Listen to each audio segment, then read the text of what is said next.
عمران خان साहब ने जेल के अंदर गुफ्तगू की। उन्होंने कहा जी मैं एक दिन भी जेल में अस्पताल में नहीं रहा। नवाज शरीफ, शहबाज शरीफ, आसिफ जरदारी एयर कंडीशंस कमरों में रहते रहे। मेरे लिए तो कैदी खाना बनाता है और मैंने कभी उसकी शिकायत भी नहीं की कि मेरे पास वही सहूलियात हैं जो सजाए मौत के कैदियों को मिलती हैं। मैं ईसीएल पे नाम डालने के लिए क्यों कहता था? मुझे पता था कि ये मुल्क से फरार का रास्ता इख्तियार करेंगे। अगर जेल हुकाम वकला की अदालती समाअत के दौरान रसाई समेत किसी भी गैर कानूनी इकदाम में मुलव्वस हुए तो उनको कानूनी कार्रवाई का सामना करना पड़ सकता है। आपको कैदी को अडयाला से निकालना पड़ेगा।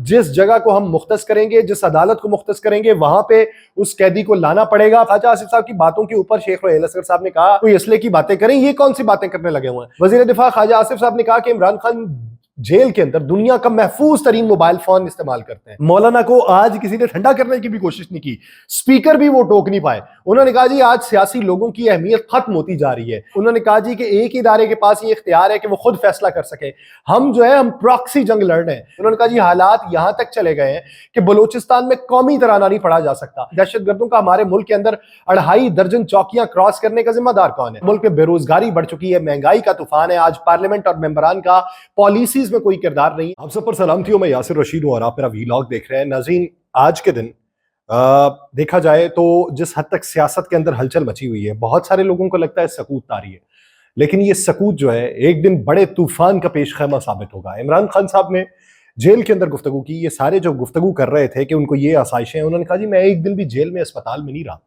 नवाज शरीफ, शहबाज शरीफ, आसिफ जरदारी एयर कंडीशंस कमरों में रहते रहे, अटैच बाथ उनके पास होते रहे। मेरे लिए तो कैदी खाना बनाता है और मैंने कभी उसकी शिकायत भी नहीं की कि खाना सही नहीं है। एक हफ्ते में सिर्फ 3 लोगों को मुझसे मिलने की इजाजत होती है। नवाज शरीफ 40 लोगों को मिलता था, उसके लिए ओपन हाउस होता था। नवाज शरीफ सहाफियों से भी अपने कमरे में बैठ के बातें करता था। उन्होंने कहा जी हफ्ते में 3 मुलाकातों के अलावा मुझे तमाम वक्त अपने सेल में गुजारना पड़ता है। गर्मी की वजह से जो मेरा सेल है वो ओवन बन जाता है, मगर कभी नहीं कहा कि मुश्किल है। मुझे नहाने के लिए भी दूसरे कमरे में जाना पड़ता है। 14 माह गुजरने के बावजूद भी मैं बच्चों से बात नहीं कर पाया, लेकिन जब 14 माह गुजरने के बाद इन्होंने मेरी बच्चों से बात करवाई तो मेरे लिए तकलीफ दे था। पार्लियामेंट में झूठ बोला जाता है कि 5 स्टार सहूलियात दी गई है, मेरे पास वही सहूलियात हैं जो सजाए मौत के कैदियों को मिलती हैं। फिर उन्होंने एक और बड़ी बात की। उन्होंने कहा जी नैब ने अल कादिर यूनिवर्सिटी का इतना बड़ा डोनेशन बंद कर दिया है ताकि ये यूनिवर्सिटी बंद हो जाए। अगर अल कादिर यूनिवर्सिटी बंद हो गई तो मेरा तो कोई नुकसान नहीं होगा, लेकिन अगर शौकत खानम अस्पताल बंद हो गया तो मरीजों को 10 गुना जायद खर्च करके इलाज कराना पड़ेगा।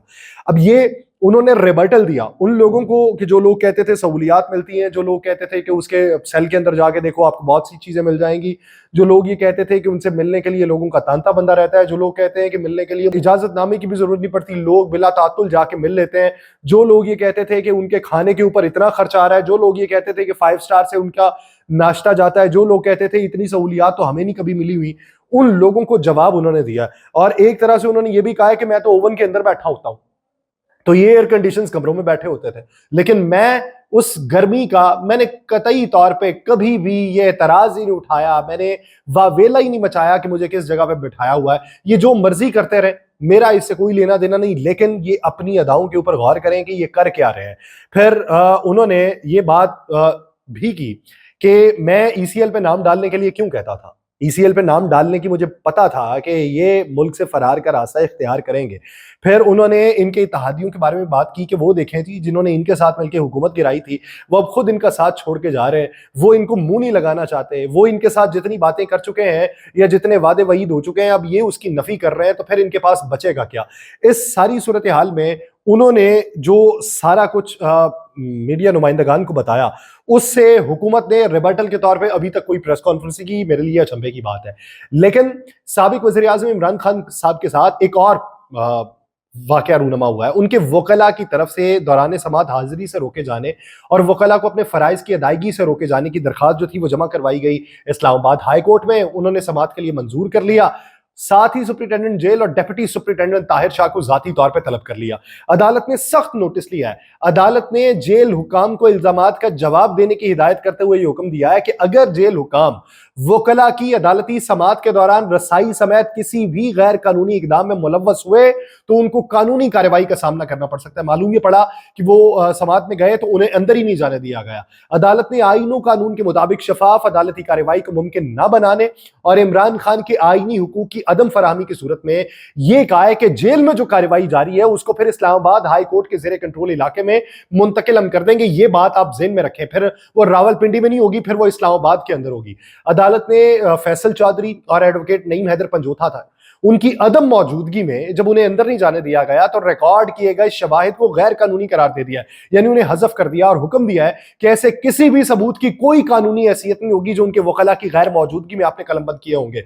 अदालत ने समाअत जो है वो 6 सितंबर तक मुलतवी किया और एडवोकेट जनरल इस्लामाबाद को अदालती अहकाम जो है वो जेल हुकाम तक पहुंचाने की हिदायत कर दी है कि उनको जाके बता दे कि अगर उनके वकला को अंदर ना जाने दिया गया, उनके वकला को रोकने की कोशिश की गई, आईनी इकदाम जो है उसके अंदर कोई खलल डालने की कोशिश की गई, कानूनी पैराए के अंदर अगर आपने रुकावट डालने की कोशिश की और उसकी अदम मौजूदगी में आपने अपनी मंशा के मुताबिक बयानात रिकॉर्ड करवाए या फिर किसी भी गवाह को उनकी गैर मौजूदगी में आपने बुला के उसकी शहादत को कलमबंद किया, तो फिर ये ज़हन में रखें कि फिर अडियाला जेल के अंदर कार्रवाई नहीं होगी। फिर आपको ये करना पड़ेगा कि आपको कैदी को अडियाला से निकालना पड़ेगा।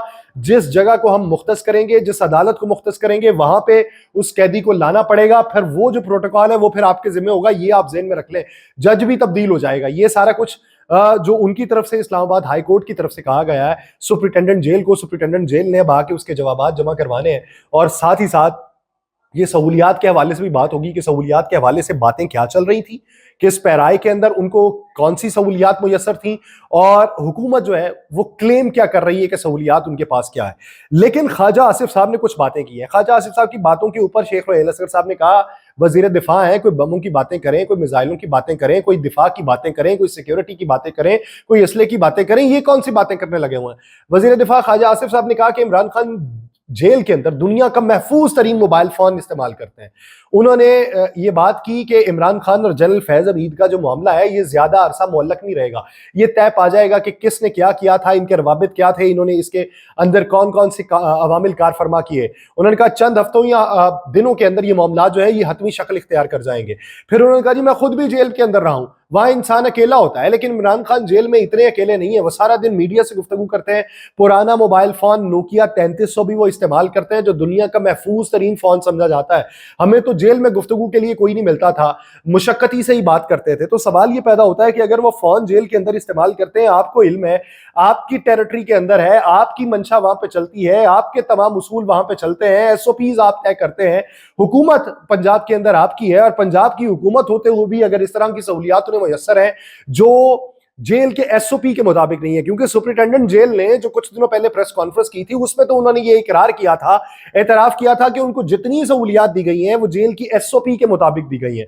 ये तो नए सुप्रिटेंडेंट है, पुराने सुप्रिटेंडेंट से आपको इख्तलाफ होगा। नए सुप्रिटेंडेंट जो है अगर वो ये बातें कर रहे हैं तो फिर नफी तो वो उन लोगों की भी कर रहे हैं जो खुद बातें करते थे। हनीफ अब्बासी साहब ने ये बात की कि जी उनको तो 5 स्टार होटल से नाश्ता जाता है, तो वो तरदीद क्यों कर गए उनकी? फिर पूछे उनसे कि भाई साहब आप किधर को किसके हक में बात कर रहे हैं? हमारे पास हकाइक मौजूद है, तुम जेल में होते हुए तुम्हें हकाइक मौजूद नहीं है। बासपुरस करें उनसे पूछे आपने ये कहा है मोबाइल फोन इस्तेमाल करते हैं, आपने ये नहीं कहा कि मोबाइल फोन इस्तेमाल करते थे, और अगर करते हैं तो फिर उस कानूनी शिकंजे के अंदर लाइए उन लोगों को कि जो उन्हें ये सहूलियात फराहम कर रहे हैं, और अगर नहीं कर रहे तो फिर ये सियासी तौर पर रोना जो रो रहे हैं उसको छोड़ दें। लेकिन इतनी लगी हुई है कि मौलाना फजलुर रहमान साहब उधर बीएनपी एएनपी उन सब ने साथ छोड़ दिया तो करेंगे क्या? मौलाना फजलुर रहमान साहब ने आज बात की है असम्बली के अंदर, और जब वो बात कर रहे थे सन्नाटा छाया हुआ था।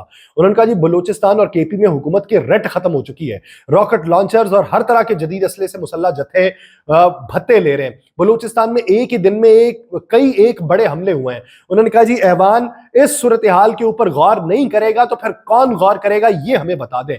उन्होंने कहा इस पर बात की कोशिश की जाए तो एक फरीक अलहदगी की हद तक जाए और दूसरा ताकत के इस्तेमाल की आखिरी हद की बात करता है, तो कैसे मामलात हल होंगे? ऐसी सूरत हाल में सिर्फ जो सियासी लोग हैं वही संभाल सकते हैं।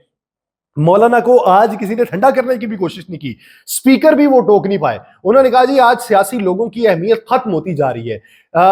جو سینئر اور سنجیدہ سیاسی قیادت ہے اس کو سائیڈ لائن پہ کیا جا رہا ہے. انہوں نے کہا جی جذباتی لوگوں کو آگے لانے سے ریاست کا نقصان ہوتا ہے اور ہمیں سیاستدانوں کو بااختیار بنانا ہوگا جو ہم قطعی طور پہ نہیں بنا رہے اور ان کو مائنس کرتے چلے جا رہے ہیں. انہوں نے کہا جی سیاستدانوں کے معاملات جو ہیں وہ سیاستدانوں کے حوالے کیے جائیں ورنہ مسئلے حل نہیں ہوں گے. کیا انہوں نے کہا جی کہ ایک ہی ادارے کے پاس یہ اختیار ہے کہ وہ خود فیصلہ کر سکے. ہم جو ہے ہم پراکسی جنگ لڑ رہے ہیں جو صرف اور صرف عالمی قوت کے مفاد میں ہو سکتی ہے, ہمارے مفاد میں اتنی ہو سکتی, ہمارے تو نقصان میں ہوگی, اور پاکستان پراکسی وار کا میدان جنگ بنا ہوا ہے. انہوں نے کہا جی ایک ملک یہاں پہ سرمایہ کاری کرنا چاہتا ہے تو دوسری طرف ملک میں مسلح جتھوں کے قبضے, تو کس طریقے سے ملک میں سرمایہ کاری ہوگی. انہوں نے کہا جی حالات یہاں تک چلے گئے ہیں کہ بلوچستان میں قومی ترانہ نہیں پڑھا جا سکتا. اس ساری صورتوں میں ہمیں پوری ذمہ داری سے قدم اٹھانا ہوگا, پھونک پھونک کے قدم اٹھانا ہوگا. انہوں نے کہا جی ہاں ہم اپوزیشن میں ہیں, ضرور ہے اپوزیشن میں, لیکن اگر وطن کو ضرورت پڑی تو پھر ہر طرح کی قربانی کے لیے بھی ہم تیار ہیں.